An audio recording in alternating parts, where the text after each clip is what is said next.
नमस्कार साथियों, व्याकरण की सीरीज में जो आप देख रहे हैं अभी तक, आज क्रिया का नंबर है। आप आज क्रिया के बारे में पढ़ेंगे।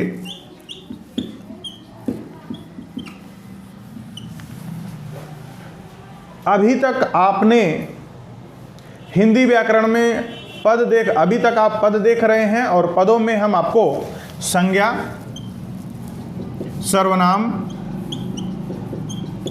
विशेषण के बारे में पढ़ा चुके हैं।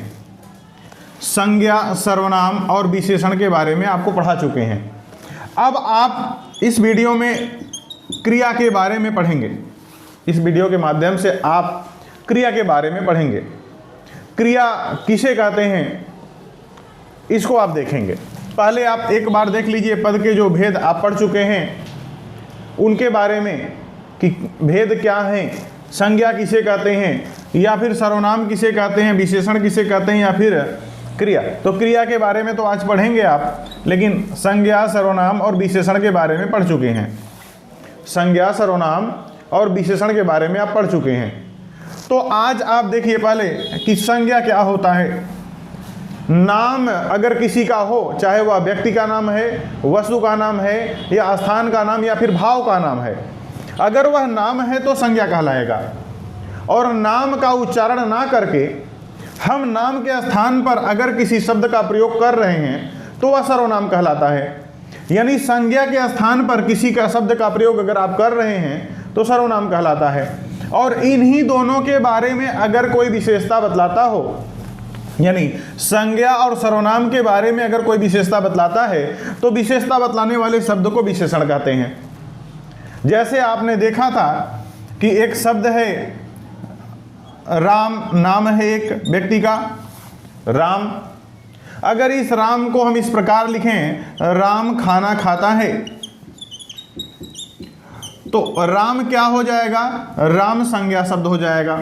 किसी व्यक्ति का नाम है राम, नाम होने पर संज्ञा, नाम होने पर यह संज्ञा बन जाएगा। अगर राम का नाम हम ना लेना चाहें तो हम इस प्रकार भी कह सकते हैं कि वह खाना खाता है, वह खाना खाता है।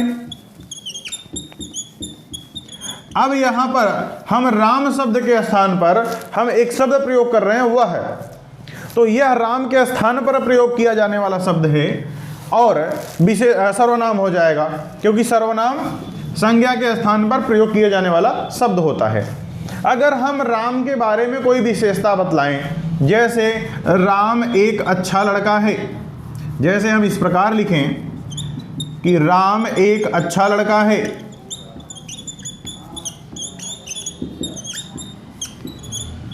राम एक अच्छा लड़का है, तो यहां पर आप देख रहे हैं कि लड़के की विशेषता बतलाई जा रही है।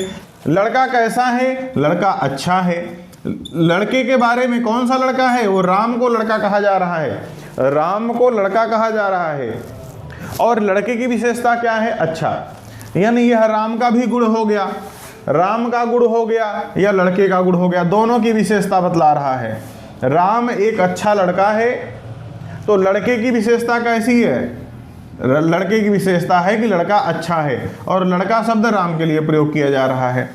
समझ में आ रहा ना? तो यहाँ पर विशेषण शब्द, अच्छा शब्द क्या है? विशेषण है। हुआ शब्द क्या है? सर्वनाम। राम शब्द क्या है? संज्ञा। इन चीज़ों के बारे में आप पढ़ चुके हैं। जैसे आपने देखा था कि अगर इस प्रकार कहें, काला घोड़ा दौड़ रहा है, काला घोड़ा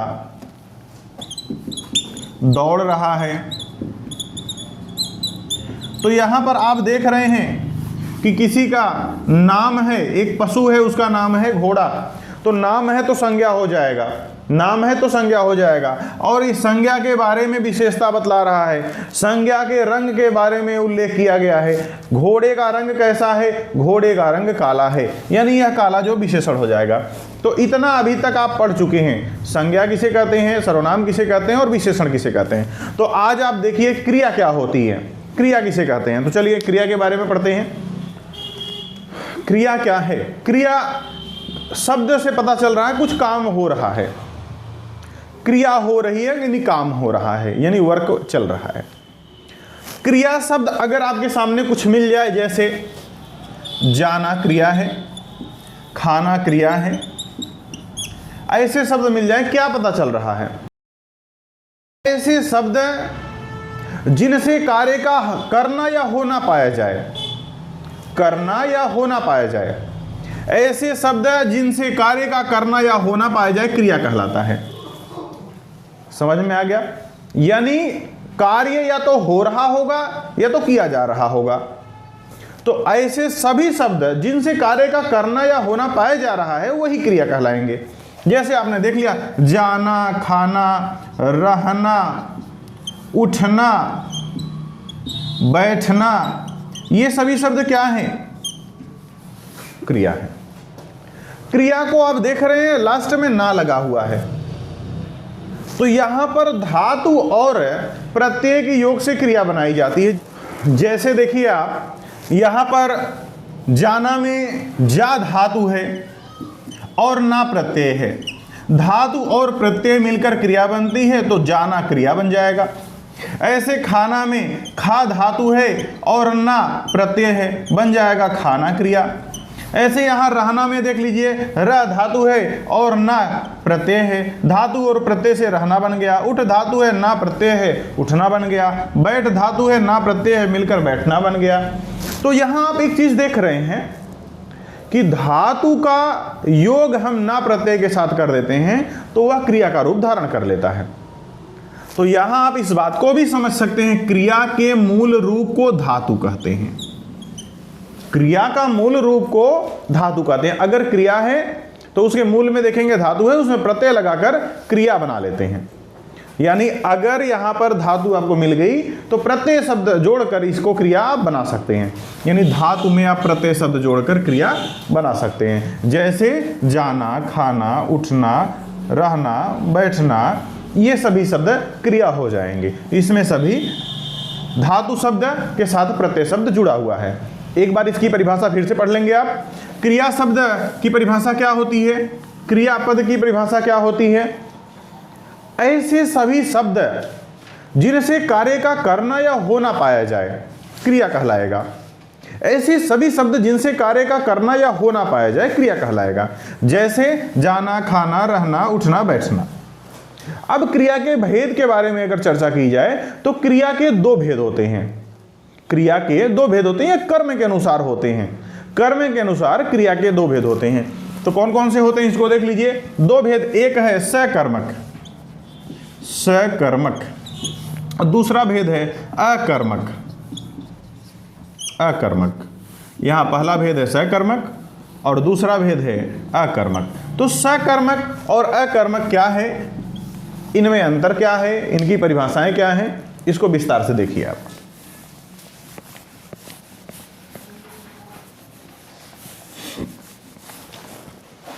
सकर्मक क्रिया, नाम से पता चल रहा है सकर्म यानी कर्म जुड़ा हो, स यानी साथ हो, और अकर्मक यानी कर्म ना हो, अ लगे नकारात्मक होता है, कर्म ना हो। अगर अ लगा हो तो नकारात्मक हो गया, यानी कर्म नहीं है। स मतलब साथ में है। अगर किसी भी आप क्रिया के साथ कर्म को जोड़ पा रहे हैं तो वहां सकर्मक हो जाएगा, और जोड़ नहीं पा रहे हैं तो अकर्मक हो जाएगा। आसान परिभाषा है, नाम से ही पता चल रहा है। सकर्मक क्रिया है साथ में, अकर्मक क्रिया नहीं है साथ में। यानी अगर क्रिया साथ में हो तो सकर्मक, क्रिया साथ में ना हो तो अकर्मक होगा।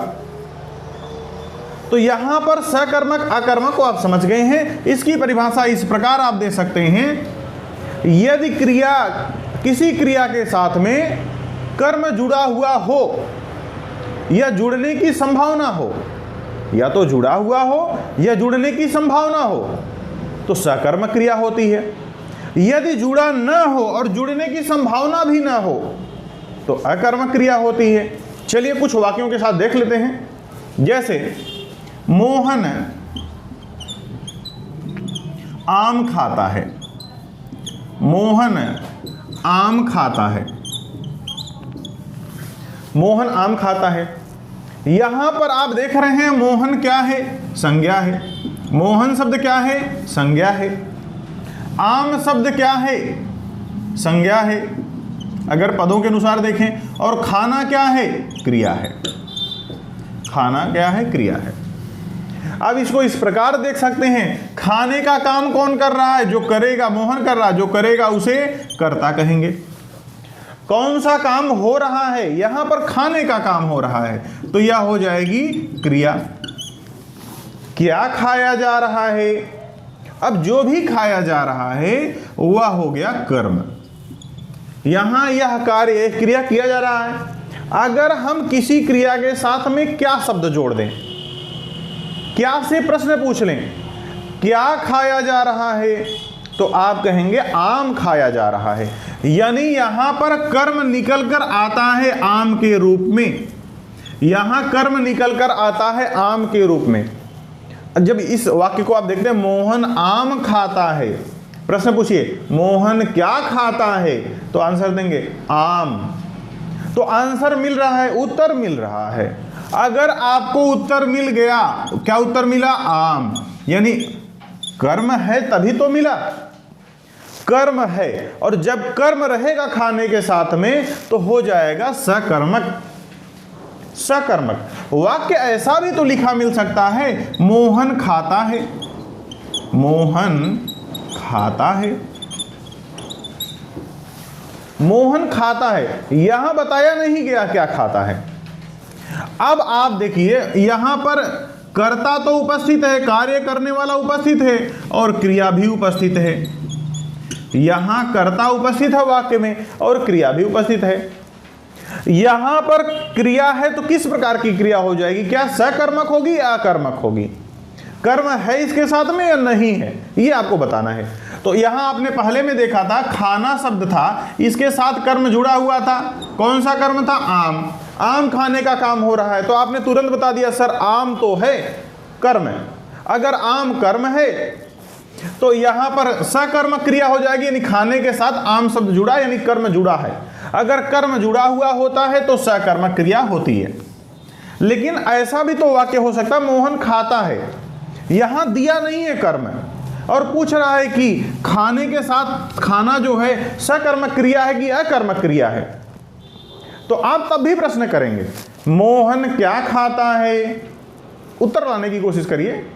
सामान्यतः आपको पता नहीं है, लेकिन ये जरूर पता है अगर वो खा रहा है तो कुछ ना कुछ तो खा रहा होगा। आम खा रहा होगा, सेब खा रहा होगा, खाना खा रहा होगा, कुछ वस्तुएं जो भी खाने योग्य हैं वो खा रहा होगा। अब मोहन, आप आंसर दे सकते हैं, हो सकता है मोहन आम खा रहा हो, यानी आप जोड़ पा रहे हैं कर्म को। अगर आप जोड़ना चाहें तो जोड़ पा रहे हैं, अगर आप आम को जोड़ना चाहें तो जोड़ पा रहे हैं। स्पष्ट नहीं है क्या खा रहा है, ये लिखा नहीं है, तो आप ऐसा कह सकते हैं कि मोहन खाना खाता है।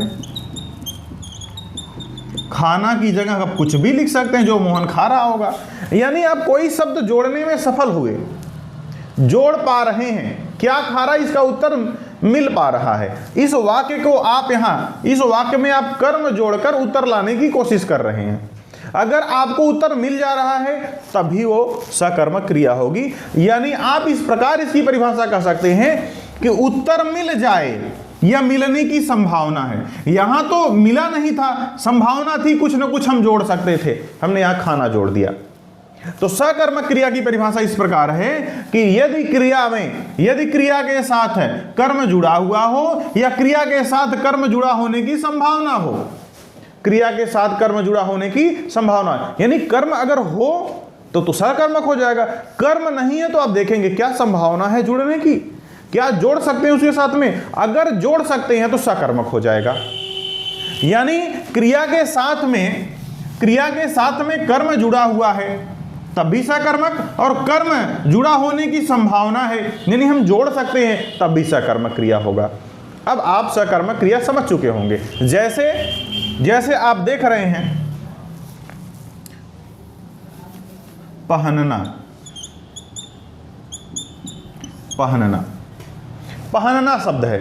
अब पहनना कैसी क्रिया है, सकर्मक है कि अकर्मक है? मोहन कपड़े पहनता है, यहां पर क्या पहनता है? कपड़े। यानी क्या से प्रश्न कर रहे हैं, कुछ उत्तर मिलने की उम्मीद है, संभावना है। अगर संभावना है तो सकर्मक हो जाएगा, संभावना है तो सकर्मक हो जाएगा। सुरेश लेख लिखता है, सुरेश लेख लिखता है। इस वाक्य को देखेंगे तो यहां पता चल रहा है कि क्या लिख रहा है सुरेश, क्या लिखता है, लेख, यानी आंसर मिल गया। क्या लिखता है, लेख, यानी क्या से प्रश्न आप कर रहे हैं तो आंसर मिल रहा है। अगर केवल आपसे पूछ लिया जाए कि लिखना शब्द क्या है, सकर्मक क्रिया है कि अकर्मक, तो आप इसके साथ जोड़ लीजिए। क्या जोड़ेंगे, पत्र लिखता है, लेख लिखता है, कुछ लिख रहा है कि नहीं। अगर लिख रहा है तो लिखना के साथ आप जोड़ पा रहे हैं। क्या से प्रश्न करने पर कुछ उत्तर मिलने की उम्मीद है, उत्तर मिलने की उम्मीद है तो सकर्मक क्रिया हो जाएगा। फिर से देख लीजिए, सकर्मक क्रिया वही क्रिया होती है जहां पर क्रिया के साथ क्या से प्रश्न करने पर उत्तर मिलता हो या मिलने की उम्मीद हो। अगर उत्तर मिल रहा है तो भी सकर्मक क्रिया, उत्तर मिलने की उम्मीद हो तब भी सकर्मक क्रिया होगा। अब अकर्मक क्रिया सकर्मक क्रिया के बिल्कुल विपरीत है, यहां उत्तर मिलेगा नहीं। जैसे यहां पर अकर्मक क्रिया का एक एग्जांपल देखते हैं, सुरेश दौड़ता है।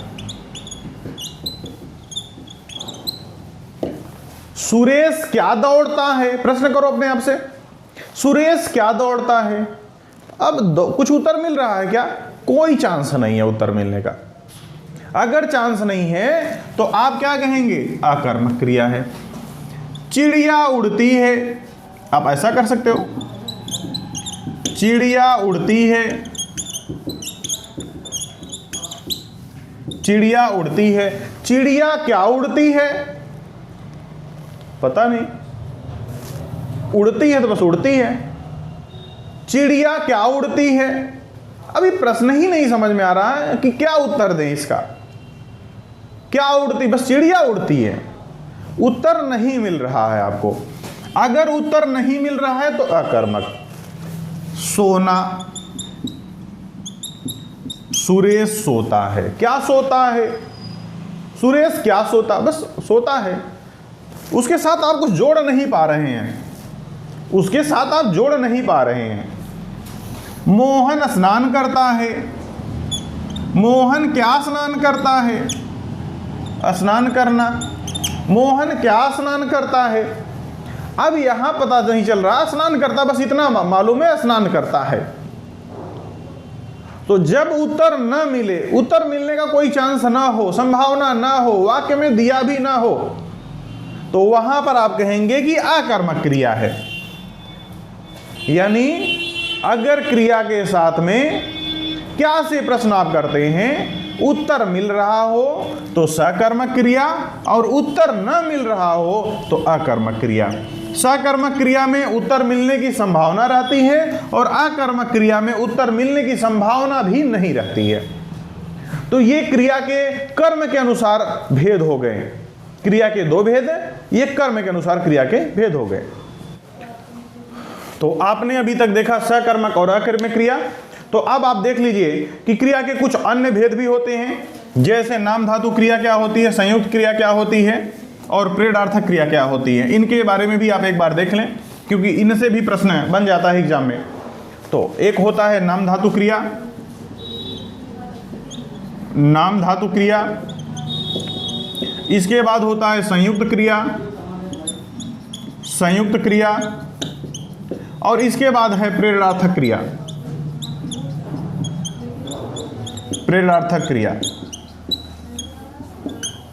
तो नाम धातु क्रिया, नाम से पता चल रहा है कि नाम होना चाहिए। नाम मतलब संज्ञा, नाम मतलब क्या होता है, संज्ञा। नाम का अर्थ होता है संज्ञा, और धातु यानी वह नाम धातु के रूप में प्रयोग कर लिया जाए, वह नाम धातु के रूप में प्रयोग कर लिया जाए। जैसे एक शब्द है हाथ, हाथ को अगर हम धातु के रूप में प्रयोग कर लें तो इसी हाथ शब्द से हम बना सकते हैं हथियाना, हथियाना, हाथ शब्द से बना सकते हैं हथियाना, चीजों को ले लेना, अपने कब्जे में ले लेना, हथियाना हो जाएगा। बात शब्द है, बात संज्ञा शब्द है। अब बतियाना क्या हो जाएगा? बतियाना यह नाम धातु हो जाएगा। यानी संज्ञा शब्द के साथ में अगर आना प्रत्यय आप लगा देते हैं तो जो क्रिया बनती है उसे नाम धातु क्रिया कहते हैं। यानी संज्ञा शब्द के साथ में आना प्रत्यय जोड़ने पर जो क्रिया बनती है उसे नाम धातु क्रिया कहते हैं। इसी प्रकार हाथ शब्द में आना प्रत्यय जोड़ने पर जो क्रिया बनती है उसे नाम धातु क्रिया कहते हैं। ऐसे सभी शब्द अगर आना प्रत्यय के साथ जोड़कर कोई क्रिया आप बना रहे हैं तो ऐसी क्रियाओं को आप नाम धातु क्रिया कह सकते हैं। यहाँ पर संयुक्त क्रिया है। संयुक्त क्रिया क्या किसे कहते हैं? जिसमें दो क्रियाएं शामिल हो, जैसे ध्यान रखना। ध्यान एक क्रिया है, रखना दूसरी क्रिया है। ध्यान रखना। ले जाना, ले जाना, यहां पर आप देख रहे हैं एक लेना हो गया, दूसरा जाना, लेना और जाना। यहां पर संयुक्त क्रिया क्या है? दो क्रियाओं से मिलकर बनी हुई है। ध्यान रखना, एक तो ध्यान हो गया, दूसरा रखना हो गया।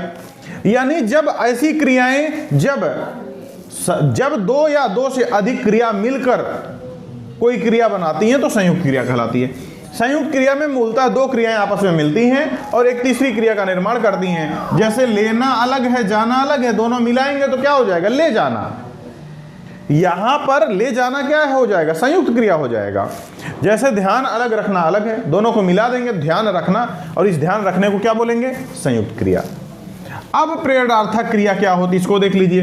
प्रेरणार्थक क्रिया में व्यक्ति कार्य करता है तो किसी की प्रेरणार्थ से करता है, जैसे या फिर कार्य करवा रहा होता है। जैसे एक है उठना। अब उठना, उठना से हम कह सकते हैं उठवाना। काम आप नहीं कर रहे हैं, काम करवा रहे हैं। जैसे गिरना, गिरना से क्या बन रहा है? गिरवाना।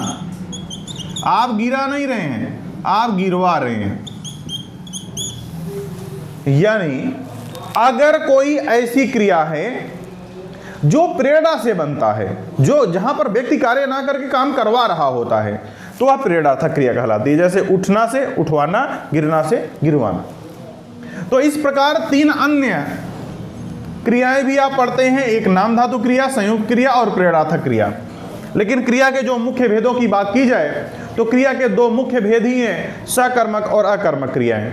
ज्यादातर एग्जाम में वहां से प्रश्न बनते हैं कि कौन सी क्रिया सकर्मक है या कौन सी क्रिया अकर्मक है। लेकिन उसके साथ साथ आप इनको भी पढ़ते चलेंगे, नाम धातु क्रिया, संयुक्त क्रिया और प्रेरणार्थक क्रिया। तो क्रिया के बारे में आज के लिए इतना ही। अब हम अगले वीडियो में आपसे अव्यय के बारे में डिस्कस करेंगे कि अव्यय क्या होता है, अव्यय किसे कहते हैं, अव्यय के भेद, उसके बारे में विस्तार चर्चा करेंगे। उसके बाद हम प्रश्नों की एक सीरीज ले आएंगे जिसमें आपको इस पद वाले सीरीज में सभी वीडियो को देख लेना है, सबको अच्छे से पढ़ लेना है, जिससे आप प्रश्नों को अच्छे से समझ सकें और अच्छे से उसके उत्तर को आप लगा सकें। तो इस वीडियो में आज के लिए इतना ही। अब मिलते हैं आपसे कल अगले वीडियो में। नमस्कार।